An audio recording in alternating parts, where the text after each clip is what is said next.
রাতের অন্ধকারে চুরি করলে মেলে পুণ্য, আর পিঠে লোহার বড়শি গাঁথলেও ঝরে না এক ফোঁটা রক্ত। মহাদেবের এমন অলৌকিক লীলার কথা জানেন কি?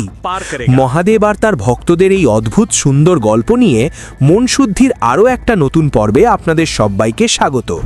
চলুন আজ হারিয়ে যাই চড়ক আর নীলপুজোর এক গায়ে কাঁটা দেওয়া অজানা কাহিনীতে। চৈত্র সংক্রান্তির ঠিক 4 দিন আগে শুরু হয় এক অদ্ভুত রূপান্তর। প্রথম দিনে গ্রামের অতি সাধারণ মানুষগুলো তাদের প্রাত্যহিক জীবনের মায়া ত্যাগ করে সন্ন্যাসী বা ভক্তা হয়ে ওঠেন।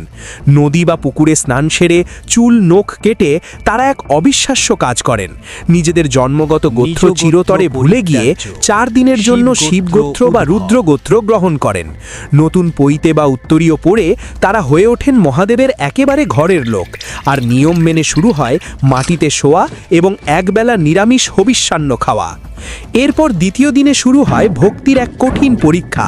মহাদেবকে তুষ্ট করতে এই সন্ন্যাসীরা ধারালো বটি, খেজুর কাটা বা জ্বলন্ত কয়লার উপর ঝাঁপ দেন, যাকে বলে ঝাঁপ। কিন্তু আশ্চর্যের বিষয় হলো মহাদেবের অলৌকিক কৃপায় এত কিছুর পরও তাদের শরীরে কোনো আঘাত লাগে না, এক ফোঁটা রক্তও ঝরে না।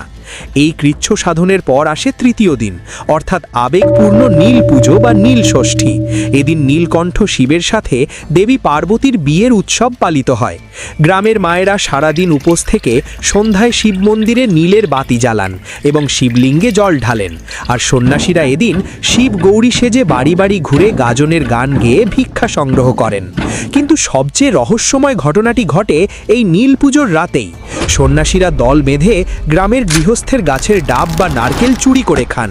বাড়ির মালিকরা গাছের ডাল নড়ার শব্দকে সব বুঝতে পারলেও কেউ কাউকে বাধা দেন না, কারণ সবার অগাধ বিশ্বাস সন্ন্যাসীদের এই ফল খাওয়া মানে স্বয়ং মহাদেব তাদের গাছের ফল গ্রহণ করে আশীর্বাদ করে গেলেন। এরপর চতুর্থ দিন, অর্থাৎ চড়কের মূল দিনে, মাঠের মাঝখানে পোতা লম্বা চড়ক গাছে সন্ন্যাসীদের পিঠে লোহার বড়শি গেঁথে দড়ি দিয়ে শূন্যে ঘোরানো হয়, যাকে বলে 1.5 ঝাঁপ। শূন্যে ভাসতে ভাসতে তারা যেন একেবারে কৈলাসে মহাদেবের কাছাকাছি পৌঁছে যান। সবশেষে বিকেলে আসে ঘরে ফেরার পালা। সন্ন্যাসীরা আবার পুকুর ঘাটে গিয়ে জলে স্নান সেরে তাদের ধারণ করা পবিত্র পৈতে ভাসিয়ে দেন। এর মাধ্যমেই তারা মহাদেবের শিব গোত্র ত্যাগ করে আবার ফিরে যান নিজেদের পুরনো গোত্রে এবং চিরচেনা সাধারণ জীবনে। 4 দিনের জন্য দেবতা হয়ে ওঠার পর সব ছেড়ে আবার সাধারণ মানুষে ফিরে আসার এই চক্র সত্যিই অবাক করার মতো।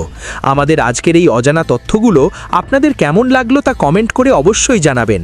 আর আপনি যদি মহাদেবের সত্যিকারের ভক্ত হয়ে থাকেন তবে ভিডিওটিতে একটি লাইক করে কমেন্টে হর হর মহাদেব লিখতে একদম ভুলবেন না।